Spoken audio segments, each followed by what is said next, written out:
அட, என்ன பண்ணிக்கிட்டு இருக்க நீ? எங்க தக்காளியே நீ ஏன் சாப்பிட்ட? உன்னோட தக்காளியா? இது இங்க கீழே விழுந்துருச்சுப்பா. ஐயோ வெட்டுக்கிளி அண்ணன், இந்த தக்காளியை கஷ்டப்பட்டு தூக்கிக்கிட்டு வந்தது நான் தான். ஆனா எனக்கு காலெல்லாம் வலிச்சுக்கிட்டு இருந்துச்சு. அதனாலதான் நான் வீட்டுக்கு போய் என் கூட இன்னும் 2 பேரை கூட்டிக்கிட்டு வந்தேன். ஆனா அதுக்குள்ள நீங்க இந்த தக்காளி பழத்தை சாப்பிட்டுட்டீங்க.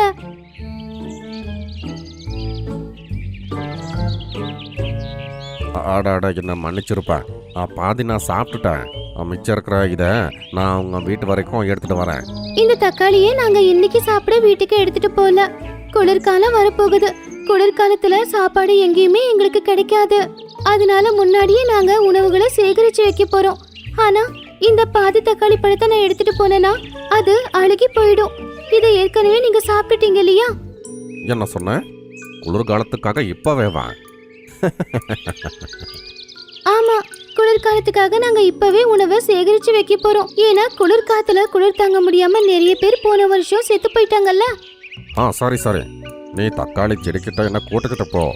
ஒண்ணுக்கு பதிலா 2 தக்காளியா உங்க வீட்டுக்கு நான் எடுத்துட்டு வரேன். இதை கேட்டு எறும்புங்க சந்தோஷப்படுச்சுங்க.